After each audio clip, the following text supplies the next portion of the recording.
By saying thank you everyone for joining. My name is Cody Armstrong, and today we're discussing draft, Boolean, and other mold making tools in Onshape. And this webinar really stems from being asked the question often, how would you go about creating a mold in Onshape? What tools, what features would you use in Onshape to create a mold? And so what I thought I'd do is put together a webinar that shows some of the tools that you might use when creating mold design work. And I'm going to go over those in different ways. We're going to kind of start from the very basics, things like shell, things like draft, and we're going to get into some of the more advanced features you'll need for creating molds, things like enclose, things like fill, some of those other features that are helpful in this kind of work. As I always say with these webinars, I really encourage you to ask any questions that you'd like. There's a questions section in the GoToWebinar control panel. Please feel free to ask any question that you'd like, and I'll do my best to stop and answer the questions from time to time. Now, one other thing that I want to address before we get into things, I get asked the question quite often, does Onshape have mold tools specifically? And it's important to point out everything that I'm going to show you here today isn't necessarily specific to mold design. These are just general tools that are very useful in mold design. And I think that's the case in most any CAD software. There really are, specific tool sets that are very useful in that type of work. And so while we may not have a specific category of mold tools per se, we do have a lot of features that are very useful in that type of work. And that's what I wanted to focus on here today. All right, so let's dig into things. Again, please feel free to ask any questions that you like as we start jumping into things. The goal today is pretty simple. Discuss mold making tools in Onshape. That's really what this is about. And, again, this is all stemmed from the question of, what commands, what features should I know if I need to start creating molds or if I want to start creating molds in Onshape. So I've picked a few that I think nearly every mold design is going to use at some point.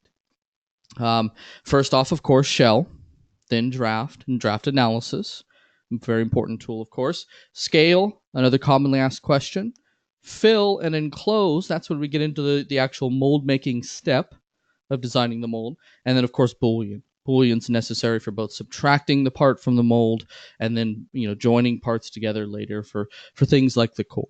So these are all features that I would recommend you spend some time with if this is the type of work that you're getting into. And I'm going to go over examples of all of these and where I think they apply in just a second, so bear with me. But this is kind of the simple introduction list, let's say. If you're just getting started with mold design and you're wondering what tools do I need, this is where I would start. So, without further ado, let's get started. Now, what I'd like to do is go through a few slides. I want to go through a slide for each one of these and then go through the actual tools themselves. So we're not going to spend too much time in the slide deck after we go through these, but I do want to take a moment to highlight each one of these features because I think they are important. Starting with shell. The idea behind shell is it gives you a hollow part, so to speak, right, with uniform thickness. So it takes your solid design and it creates a hollow part out of it and gives you uniform thickness. That's probably the simplest way I can describe it. And you can remove faces as part of the shell operation, which allows you to open up parts of your design. And you define the thickness of the walls that are left with your finished part with the shell thickness. And one of the most important caveats to most mold designs is that the part has some kind of uniformity in the wall thickness. And that's why shell is very commonly used in this type of work. So this is the first one, shell, very simple command. If you have a long experience with CAD, this is, I'm sure, a command you're familiar with. But this is one of the first features that you'll need to know to get that uniform wall thickness in your part, necessary for things like injection molded plastic, for instance. Now, the key, as I mentioned before, you select what faces that you want to remove. So as part of the process, you go in and define these are faces that will be removed with the shell. You don't necessarily have to do that. There's an option to just make a hollow part, but for the most part, many, when creating a shell, will go in and choose faces that are also removed in that shell. So that's the first feature that I'd recommend doing a little bit of research on. The next one is, of course, draft. One of the most important issues when we talk about mold making design is that the part can successfully come out of the mold, can be ejected from the mold, and without any kind of scarring or any kind of issues along those lines. And a lot of the key to that, one of the most important aspects of doing that successfully is having that draft that allows you to pull the part out of the design or out of the mold. So we have the draft command, of course, in Onshape, and it adds draft to faces. And you have two options for draft. You have a neutral plane draft, which assumes that your parting line for your mold is planar. Right? Or we have a parting line draft. Parting line draft allows you to select a series of edges, for instance, on a part, and define that as your parting line for where the draft begins. And the important thing, of course, to understand here is it really depends on your application. Right? It depends on your type of design. You'll hear the term in plastics injection, the clamshell style parts, that would be a simple neutral plane draft. Whereas if you have, a 3D parting line in your part, you're going to use something like a parting line draft. I'll go over an example of both of those in just a minute, so bear with me. But this is, of course, one of the critical elements of, actually creating, molded parts. Now, question that's come up. Very good question. Can you perform a multi-thickness shell? The short answer is no. There's no option in the shell to change or have multiple thicknesses. Now, what I will say to that is what I've seen a lot of users do in that situation is split the part beforehand, shell them in different shell operations, and then join them later with a Boolean union, for instance. But there's no specific multi-thickness functions in the shell feature. Okay, so that is the draft feature, right? So again, very important, especially in the mold work where, again, you need to be able to pull the part of the mold. The draft is an important element of that. We have just recently added parting line draft. So I'm going to show you an example of this, but keep in mind, it's only been out for a few weeks now, probably a month or so. So it is relatively new in Onshape, a new option in the draft feature in Onshape. All right, so with draft, another very important feature is draft analysis. And the key here is, of course, if you have a more complex part with a lot of faces, you'll want to know, do all the faces have the necessary amount of draft? So if you take a look at the power drill example that I'm showing you there, there's lots of little rib features and things sticking out of the, out of the actual shell of the part. And so I'd want to know, do all of those faces have the correct amount of draft? The draft according to my rule. And oftentimes when you're designing a mold, you have some kind of a rule. It may be, 3 degrees of draft or 2 degrees of draft, or, depending on the material, the thickness, and a number of other factors. But you can check using draft analysis. So it's a mode, a display mode that you can turn on that will check your model based on a draft number or a degrees of draft that you input. And it's a very easy way to look at your design and say, do I have all the necessary draft? Do I have at least 2 degrees of draft or more on all these faces? And anything that's doesn't meet that criteria is highlighted in bright yellow, right? Or red if it's an undercut. So it's very much kind of a go, no-go check to make sure that you've drafted all your faces, that everything looks right, before maybe you have the mold made, whatever it is that you're trying to do. So it's important to keep in mind this is a display mode option. So it's very similar to turning on section view or changing to hidden edges visible or one of those other display mode options. You'll find it under the view cube in the top right. So here we have my power drill design, right? We have a left and right casing. What I'd like to do is turn on draft analysis. So I'm going to jump into this real quickly. Draft analysis, right? And you'll see it gives me that visual feedback for the level of draft, right?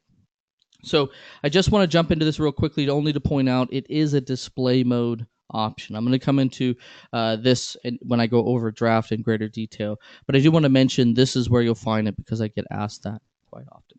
But very much a good test to run, so to speak, before you go out and have anything manufactured. Make sure that it has the necessary amount of draft. So that's draft analysis. Again, it analyzes faces for draft. It checks against a minimum angle that you specify, and it automatically checks in two directions. So very useful if you in other CAD systems you have to flip the direction around depending on the orientation of the pull direction. In Onshape we automatically check in two directions by default. So all right, next tool that you're going to use quite often is scale. Scale is primarily a tool meant, at least in this scenario, to accommodate for shrinkage in the mold. So whenever you have, particularly I'm thinking of injection molded parts, but I imagine there are other categories that fit into this as well. You pour very hot material into a mold, it's going to cool and shrink as a result of it, and that shrinkage needs to be accommodated for. So oftentimes what you do is you scale up by a factor, whatever your shrinkage factor might be. And there's more complex formulas and things that go into determining that, so I'm not going to get into that. But ultimately, you'll want to scale up to accommodate for that shrinkage, so that when you design your mold, that it's up by X amount, and then when it shrinks, it's at the correct size, right? And so that's the primary motivation behind creating scale or using scale for mold design, right? So how does this work? It's very simple. It's the transform feature, right? In transform, you'll see scale uniformly, select your part, and it scales it. You punch in the scale factor, right? So, if I wanted a 5% scale or 3% scale, for instance, I'd 1.03 as my scale factor. So, we'll go over the details of that in just a bit, but again, scale is another very important step. I get asked the question often, if I'm doing mold design, how do I accommodate for shrinkage? This is the tool that you're going to use for that. All right, now let's get into the mold-specific tools.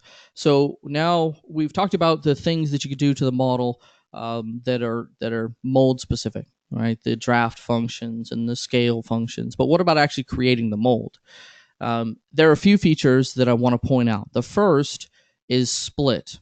The split feature is how you will literally take your mold, block, let's call it, and split it, right?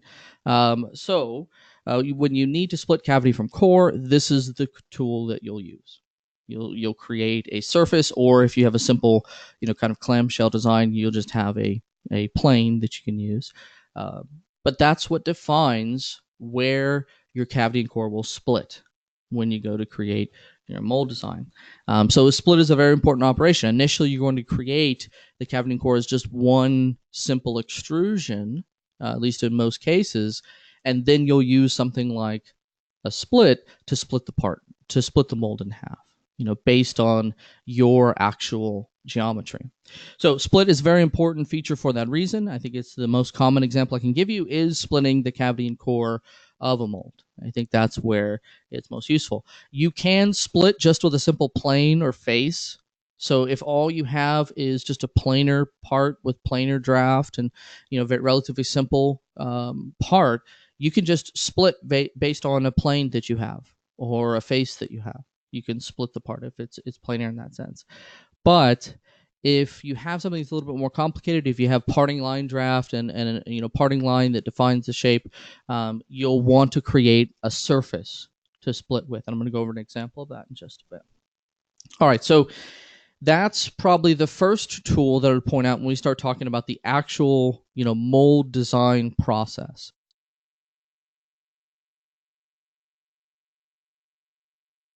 The next tool that I'd like to get into, I jumped ahead here, is fill. Fill is very useful in filling the open surfaces, the open holes, let's say, the open gaps in your parts.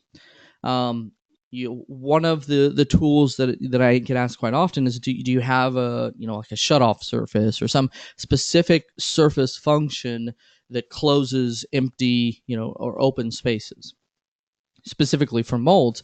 And the short answer is no, but we have a great tool in fill, and fill will serve that purpose. So the example I'm giving you there's a plastic, kind of a wand shape, and at the bottom of that wand shape, there's this empty slot cut through it. Now, in order to create the positive for the mold and to create the mold shape, we need to close off that face, right? We need to create a surface there so that we can get an enclosed volume for our mold. And I'll go over this in greater detail in a second. But this is a very common workflow. If you have, your molded parts have through holes that go through the entire thing, chances are you'll use something like a fill to create a surface so that you can close off those surface, those open holes, let's say, in your mold. This is an important step towards creating that positive for the core, for creating the true, envelope of the shape. And I'll go over this in greater detail in just a bit. But again, think of any of those scenarios where you need to close off open holes, open contours that you have within your mold. Fill is the tool that I would recommend. The neat thing about fill is it will match the surrounding geometry, so it gives you a nice smooth transition from the surrounding edges.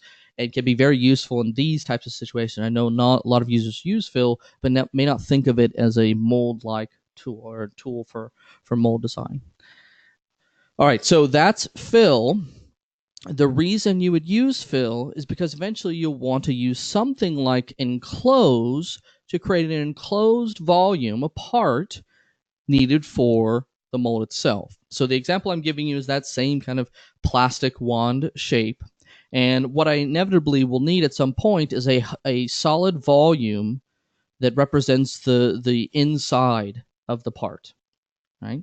And one of the easiest ways to do that is with enclose. So if I can take the part that's open, that's hollow from the shell, of course, and I can enclose it with a surface on top and that fill surface we created at the bottom, now we have an enclosed solid volume that represents the positive, so to speak, for our mold, the piece that will be attached to the core, right? So an enclose is useful in this situation. I think there are a number of different examples I can give you where enclose is valuable in a mold design workflow. But essentially, it takes an enclosed volume with a complete boundary and creates a solid out of that volume. Right? Great for those parts with, like that wand where it's a hollow part, but I need the shape of the inside of that part to form it, to create the mold. And enclose is the easiest way to get that. There are other techniques, so don't let me stray you if you have another technique that you prefer, but I think this is one of the fastest ways to get that kind of shape. Right. All right, so that's enclose. Last tool that I want to mention just briefly is Boolean. Boolean, of course, is the tool where we actually, subtract one part from another. Right. So when you think of mold design, kind of the quintessential tool is the Boolean subtract, taking this and subtracting it from that to create, that mold shape. But it's more than that. We also will use, in our example at least, the Boolean function to join two parts together, right, for the core. So it's useful in a number of different situations. I think the kind of quintessential mold tool is the Boolean subtract just because of the nature of it. But that's often one of the final mold specific tools that you're going to use. Now, I should say that molds are complex assemblies with they have a lot more to them than what we're going to have time to cover here. So we won't be getting into sprues and runners and things like that. I'm going to stick to just kind of the basics of creating the mold itself, the shape itself. All right, so those are the tools that I would recommend you check out. If you're just getting started and you're interested in mold design, these are the tools that I'd recommend. And what I'd like to do is run back up to the top here, just start with shell. I think shell is kind of the most basic of the mold tools, but a very much necessary mold tool. So this is the example that I was showing you earlier. This is that plastic wand that I want to design. And you can see at this state in the design, it's a solid part, right? So these are all, solid throughout. And what I need to do is create that hollow part. I gave you the example earlier, where, I have X wall thickness, whatever I choose as my wall thickness. And that's where shell comes in, right? So you'll find the shell feature right here on your toolbar. Select shell, then select set your shell thickness. What wall thickness do you want after the part has been shelled? And so we'll say 0.125. Then I can define any faces that I want to remove. Now, if you remember from the examples, the screenshots I was showing you earlier, this is actually a hollow part with all of this bottom face open. So what I'd like is to remove all of these faces, right? And you can see as I go through and select all of those faces, now I have, after I select or accept a shelled part, right? So now I have a part that has uniform wall thickness throughout. Very much an important factor for molded parts, right? So having that uniform thickness is an important thing to consider. Shell's the easiest way to get it there. Now, one of the questions that was asked earlier is, what about things like a multi-thickness shell? How might you do something like that? And what I could do is split this part. And we'll go over split in just a bit, and then do two different shells on two different parts, and then merge them together. And that's a workflow that I've seen others use to get that multi-thickness scenario. So that's a simple explanation of shell. Again, you're just defining what is the wall thickness that I want, what faces do I want to remove as part of that operation. What I'd like to get into next is the draft command.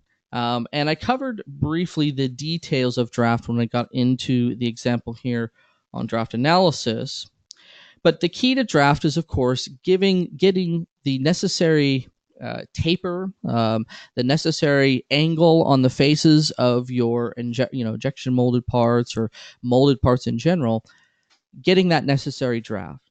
And how do we go about doing that? One of the things that I would stress, and this is an important thing to stress, important thing to consider, is there are a few places that you can draft. You can draft as its own feature and where you select faces, or you can draft everything associated with a feature. So if you're creating an extrude, you have an option for draft. And a lot of times this will save you the extra step of having to draft manually. Now keep in mind, this will draft all faces associated with the extrude. So I can't say, draft this face and this face, but not this face over here. It's all or nothing when you do it in the extrude feature, right? So you have the checkbox for draft. That's one of the first things that I want to mention. That gives you a simple planar draft from wherever you're extruding from, and it's very common in this type of work where you're drawing simple ribs and things like that, where you want to extrude all faces associated with your extrude, or you want to draft all faces associated with your extrude, forgive me. So that's the first thing to mention, is draft is built into the extrude feature. And if you can draft there, that's probably the fastest way because it's part of the feature itself. But what about scenarios where I don't want to draft all the faces associated with an extrude? Maybe I want to draft two of the faces, but not the other two, or whatever it may be. That's where the actual draft feature is useful, right? So the draft feature is very, very simple. You select draft, and then you select, in the case of a neutral plane, a face that represents where your cavity and core split, right, where your parting line is, right? So I define my neutral plane. That defines the direction that the mold is being pulled apart. And then I can define what are my entities to draft. Now, this is where you start to look at a part like this and wonder, well, how do I know, right? How do I know which of these faces need to have draft applied to them? So let's take a step back. I'm going to X out of this, and discuss just briefly again draft analysis. I mentioned this earlier. It's under the View Cube dropdown. That's one of the most common questions I get. You'll find it under the View Cube dropdown, draft analysis. It will remember what you set last. So I had this feature up a moment ago. It remembers that and remembers all the details of it. But I can click Edit Draft Analysis, and you can see it's the mold split direction where I selected face, and then the entities that I want to check, in this case, the left and right casing of the part. And it's a fairly straightforward display. Anything showing in the either light blue or dark blue meet the criteria that you're looking for. In other words, they have at least that amount of draft or more applied to them, right? The yellow faces and the red faces are the ones you should be concerned about. Yellow means that it's a steep face. In other words, it has less draft than what you've specified. And if you look, we've specified 2 degrees of draft. So basically, show us anything in yellow that has less than 2 degrees of draft. And one other tip that I would give you is if you move your mouse over a face in your part, it will while in draft analysis, it will tell you what the angle of draft of that face is. So if I mouse over one of these faces over here, you can see it has 2 degrees of draft. And I'm not sure how clear that's coming through. If it's not, forgive me, but it's right there next to my cursor, just a small bit of text that tells me the draft angle. But if I move over one of these yellow faces, you can see it has 0 degrees of draft, and that's why it's showing up as yellow. So this is the tool that I would recommend for checking your model for the necessary amount of draft. Red is a whole other issue where you have undercut that you need to consider.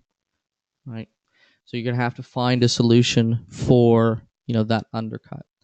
But yellow and red are the key things to keep in mind. The blue colors are just visual indications that yes, this is acceptable. Right, these fit within the acceptable range that you've specified. Right, so now I know if I hit the green check here that those 3 faces need to have draft applied. Keep in mind, draft analysis stays on until you turn it off. Right? So I have draft analysis display mode on. I can now go into the draft feature and work and draft those faces. In fact, one of the easiest ways that I've found to apply draft is to turn on draft analysis, set my draft rule, and then go into draft and just start selecting a bunch of yellow faces. Right? That's one of the easiest ways that I've found to apply draft. And so in this case, we're using a simple neutral plane draft. This is a very simple power drill design that splits right in the middle, planar mold. Right. So in this case, we're just using a simple neutral plane. I selected the face where they split as the neutral plane, and then I just select the faces that I want to draft. Now, you don't have to select all of them. Because there's an option for tangent propagation. So all I really have to do is select one face on each of these ribs, and it will go through and add the necessary draft to them. Right? And if I hit the green check OK, now I have, you can see they pass my draft analysis test, right? They're showing up in that baby blue color as opposed to the yellow color that I saw earlier. So that's kind of my quick go, no-go. I'll go through the ribs and all the various features and see, do I have any kind of issues here? Do I have any draft that I've missed? I think that's the real answer that this tool gives you. Ooh, question. Good question. Could you create selection for the yellow faces? Yeah, but it's not, I don't know, in short. I mean, obviously I can go tangent connected, select one of them, and it will select all of them, but that's the same thing as tangent propagation. I don't know that there's a selection where I could say select one of these ribs and then it selects all the ribs associated with that feature. I'd have to try it. I'm not certain, to be honest. Can you add additional parameters, i.e. colors, one color for 0.5, one color for 3 degrees, one for no draft? No, not as of today. There's no way to customize the color scheme as of today. Definitely use the feedback tool and let us know if you feel that's a big priority for you. We definitely like to hear it. As of today, it's a fixed color, a fixed option for color, I should say. Right? When you're drafting within a feature, can you choose a different neutral plane, or is it locked to the sketch plane? It is locked to the sketch plane. Yeah. I mean, technically, you can drag a feature away from its sketch plane by using a second in position, and that would accomplish what you're asking. So, um, I maybe not. I think if you create a feature and you do your extrude and you turn on draft, and then you grab the second in position and you move the entire extrude feature in one direction, that will move where the reference for the draft is. That's the only scenario I can think of that would do what you're asking, I think. And I'd have to try it to be 100% certain, to be honest. All right, so this is kind of the tests that I might run as I'm creating draft. This is draft analysis. I turn on draft analysis. I can then go in, select draft, select all my faces that I need to draft.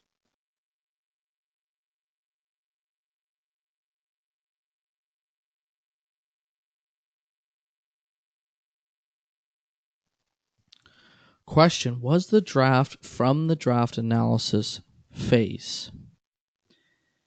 The draft was using the same face as the draft analysis, the same reference face for pole direction, if that's the question. Forgive me if I'm misunderstanding that.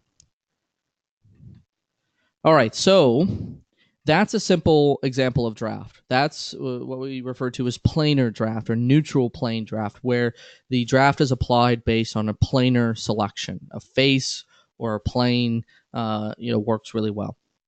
The key there is it's flat, right? What about more complex shapes? So what if we take a look at our previous example? Let's take a look at this example. This is an example where you really couldn't apply a neutral plane draft and still maintain an edge. If you applied a neutral plane draft, just a simple planar draft to this edge would extend way out, or you'd have some kind of odd manipulation of the shape because it's not planar. Where the parting line, where the cavity and core in this example are going to split, it's a curve, and so you can't use simple planar draft. We need to maintain that parting line as a key feature of the part. So how would we accomplish this? The short answer is parting line draft. Now this is just a quick aside, a brief tip. Notice that I rolled up above the shell. If I want the shelled faces to also be drafted, which of course I do, then I want to make sure to apply the draft before I apply the shell. That's kind of a quick general tip about the order of your features, but something to consider. All right, so the parting line draft is fairly straightforward. You select the draft feature, same draft feature we selected a moment ago, but at the top you have this option for parting line. So parting line draft, fairly straightforward. The key difference is you select your direction of pole, very similar to defining a neutral plane, but then you define the parting edges. Right? And the parting edges are essentially the edges that define your parting line. So I'm going to select this face. This is just a flat face that is normal to the direction the mold's going to be going, opening and closing. So I'll select this face, and I'm just defining my pull direction. In other words, the direction it will be pulled out of the mold. Right? And now I need to define my parting edges. And I could go through and select all of these individual edges. What I would recommend is that create selection is built into the actual feature, and tangent connected is really useful here. So if you choose, the create selection, choose edges, there's a tangent connection option. And if you grab one of these edges, it should grab all of them, right? So again, you could also just grab the edge with parting line propagation on. That's very similar behavior. But keep in mind, creating selections in the more complex scenarios, where I may have dozens of edges, just makes it a lot easier, right, than selecting them one at a time.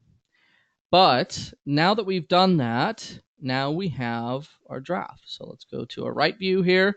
Now you can see the draft being applied, and I can choose the opposite direction, right? Draft in or out, right?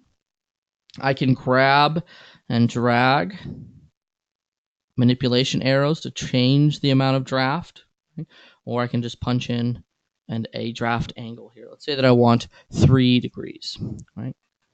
So that's really all it is. You're defining your pull direction, and then you define your edges that make up your parting line, and it applies the draft relative to those edges. Right? Now, one other option that I always like to mention with this is the symmetric and two-sided options. Let's say, for instance, that this didn't have a parting line that was on one end of the part or another end of the part, but it had a parting line that was right through the middle of the part, right? And in that situation, you would want to draft in both directions, right, from that middle, curve. And that's where symmetric or two-sided would be useful, because you could define a draft in 2 directions relative to your parting line, and then split that. Right, and then you would have that, half and half kind of clamshell design, but with draft going in both directions. And so, really useful. In this example, the parting line is on one end of my part, and it doesn't apply. It's a one-sided draft. But if I split this part right down the middle, then I would probably use either symmetric or two-sided to apply the draft before I did that split.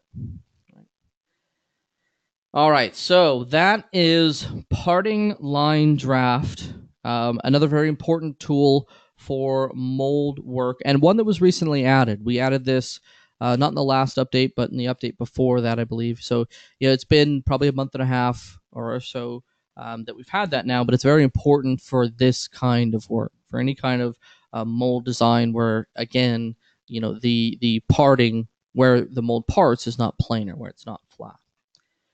All right, so that is parting line draft. I'm going to jump back to my slide deck just briefly here to get into my next topic, just to remember where I'm at here. Scale. So scale is one of the last things that you'll do before you really start creating the actual mold. And the scale is, of course, to accommodate for shrinkage that will inevitably come as part of the mold creation or the mold injection process, right? So this is, again, really critical to the type of work that you do. So in my mind, I'm thinking injection molding, and injection molding, this is a big factor. You need to figure out, I need to scale up by 3 or 4% to accommodate for the shrinkage that will happen as a result of the process. So that's where this is useful. So keep in mind, that's the tool that I recommend. Now, a question that gets asked often, this is something that I'd recommend just learning, over time, is where is scale? It's not a feature on its own in the toolbar. It's an option within the transform feature, right? So important to keep in mind, scale is not its own icon on the toolbar. It's an option within transform. Question, I noticed that you didn't roll back before the top fillet. Does it apply draft and then reapply the fillet automatically? There is an option to reapply fillet, but I would argue I probably should have rolled before the fillet. And how you roll above or below the fillet does impact the shell, of course. So it depends on the shape you're trying to create. I think in my example, I probably should have rolled above the fillet, did the shell, and then let it rebuild. It depends on the scenario. If I wanted the radius on the outside and the radius on the inside to be offset by the wall thickness, then I would probably do the fillet first. But it depends on the situation and the shape that I'm trying to get in the end. All right, so let's go over scale. Let me jump into this one. Bear with me for a second here. All right. So fairly straightforward. Let's get out of draft analysis, and let's say, for instance, that I wanted to scale up these parts by a given amount. Let's say 3%. These are 2 plastic parts that I want to scale up by 3% before I start the mold creation process. As I mentioned before, scale isn't its own icon in the toolbar. You'll find it under transform. So you select transform, and then you select your entities to transform or copy. You can just select the two parts here. And then I define what type of transform do I want. In this case, I want to scale. Right? So then I can choose scale. I can choose a point as a reference. If you want to scale about something specific, I would recommend, if you don't already have a point at that point, at the wherever you want to scale about, you'll need to create one.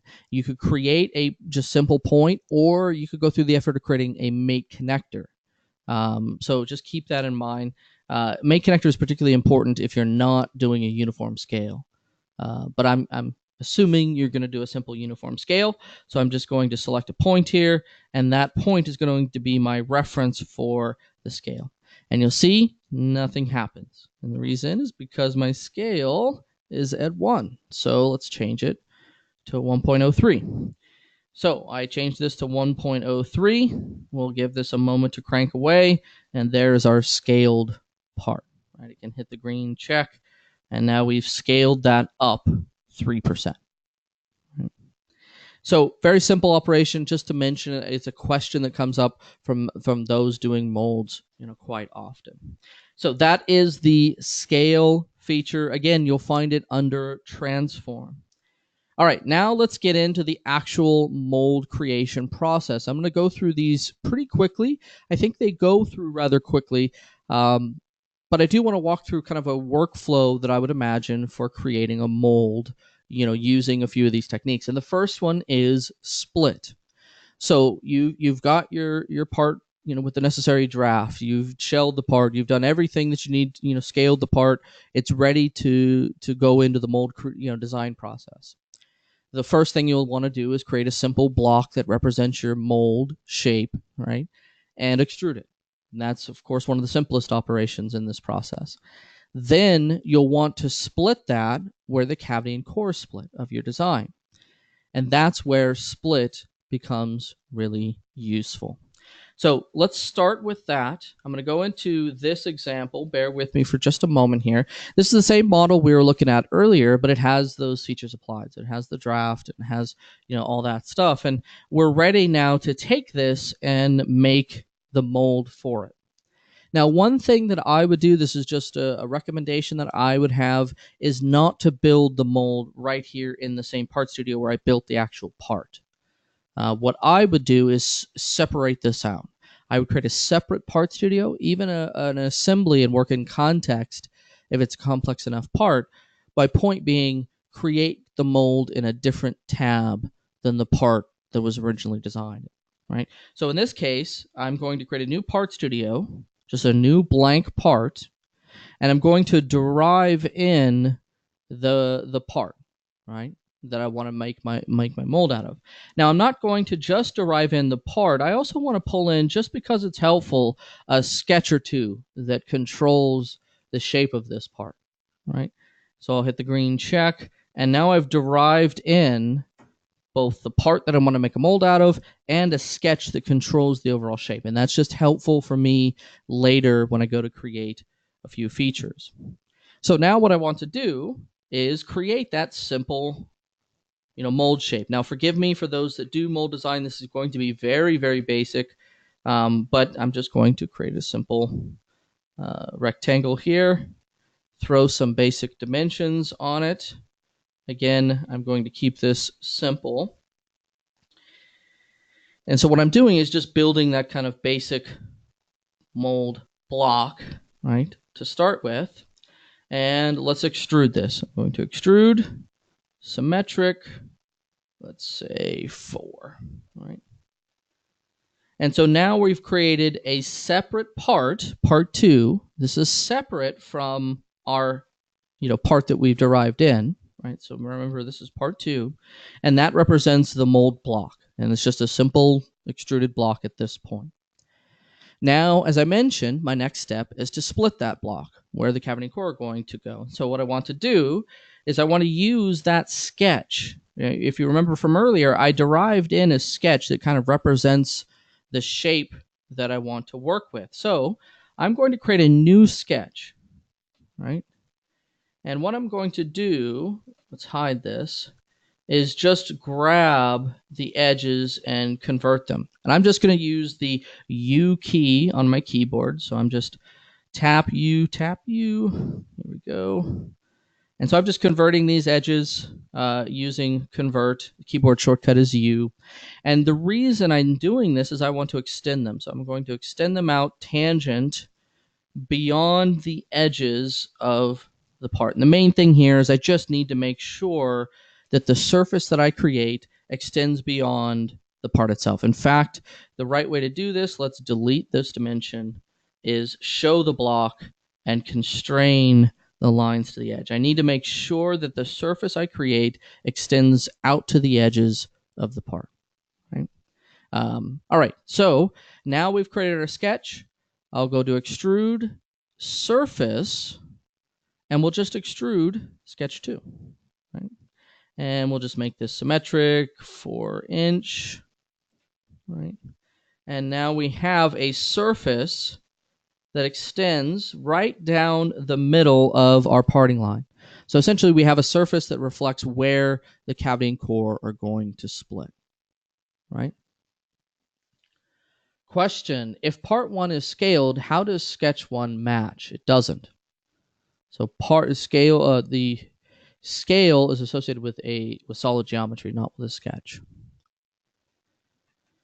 All right, so now we get to the split step.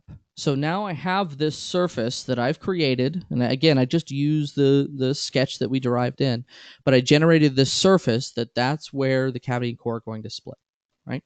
So from here, I'll just use split, select the part that I want to split, in this case, the simple block, then the entity I want to split it with, in this case, the surface that we created just a moment ago. What's going to happen is now we have 3 parts in our part studio. We have part 2 and part 3, which is our cavity and our core. Now, one thing that I'll probably forget at some point, but I'd recommend you keep an eye on, is the Keep Tools checkbox. This workflow requires you to reuse a lot of these things, over and over again. I need that surface that we created for something later. So I'm going to keep tools here. So I'll check keep tools, hit the green check. And now if we start hide one or the other, there is one half and there is the other. Right? And we can hide the surface if we don't want to see it. But again, that's how we split the part into 2 halves. Right?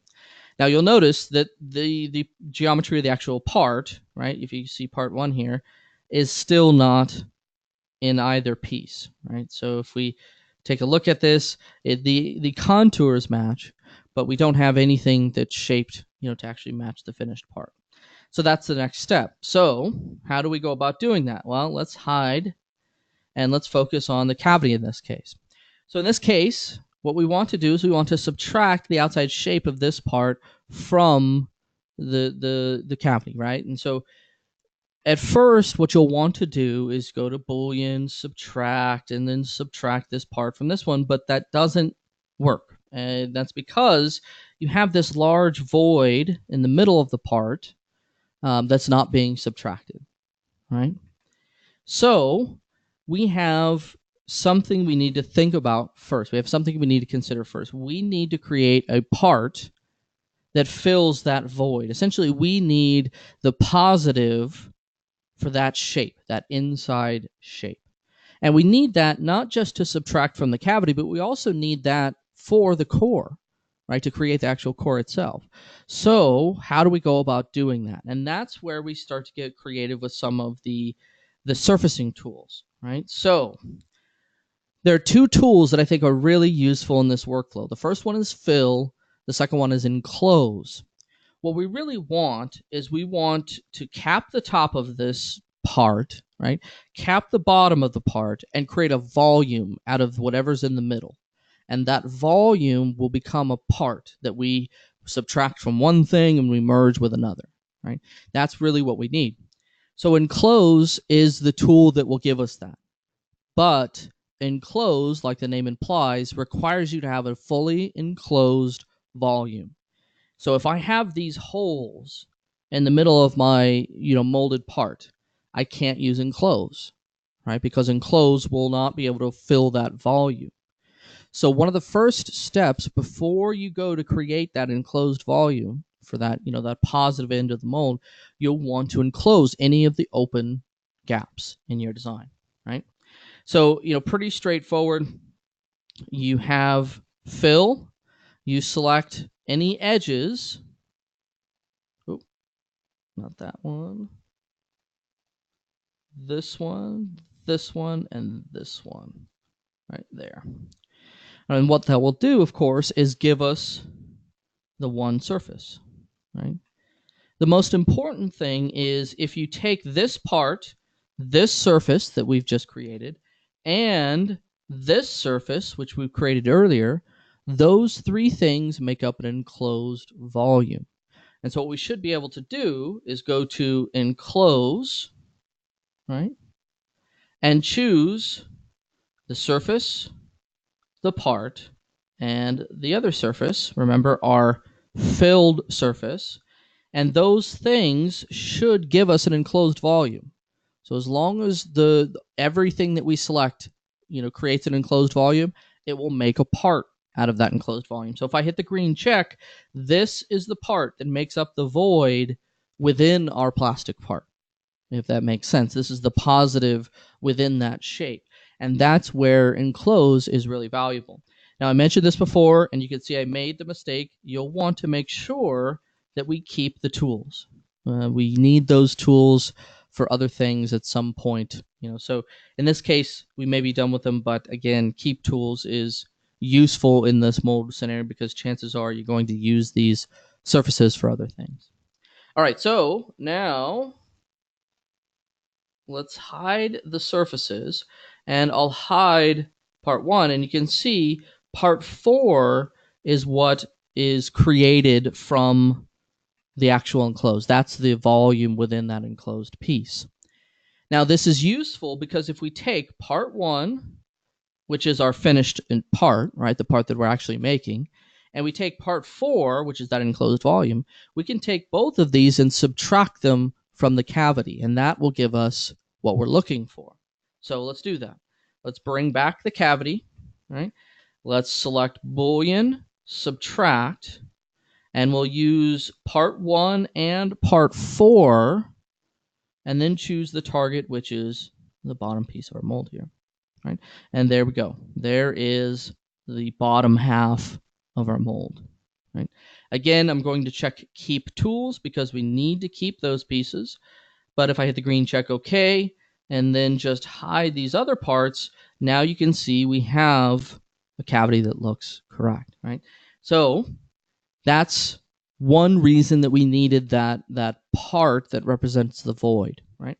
So now all we need to do is manage the core, right?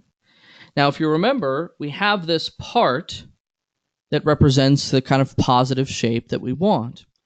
All we really need to do is join these two parts together, right? So from here, we can Boolean union, right? Add the two together, and then just select the two parts, right? Hit the green check, and now we have a proper, cavity core scenario, right? One thing I always like to do, this is just because, in a mold, all of the neat looking geometry is on the inside and it's really just a big block on the outside. So I always like to do a simple transform and then just move parts so I can see what's going on. We'll do a transform by XYZ and then just grab and drag, right? So we can see the top and bottom pieces here, right? So transform by XYZ, the bottom, drag it down. There we go. All right, so there is our cavity and core. So again, just to recap, the fill, the enclose, those are valuable tools for creating the necessary features that you need to do the Boolean, subtract, to do the Boolean union, like we did in this example. So this is admittedly a very simple example of just single two-piece mold with no lifters, no crazy things like that. But keep in mind that the basic tools are the same. And from this point forward, there's a lot of little details to the mold, but getting the basic mold shape is what I really wanted to focus on here today. So, question: can you manage a tolerance in the enclosed piece? If by tolerance you mean like an offset from the enclosed piece, yes, that is an option in. Well, you could do something like a Boolean, but let me go back just briefly.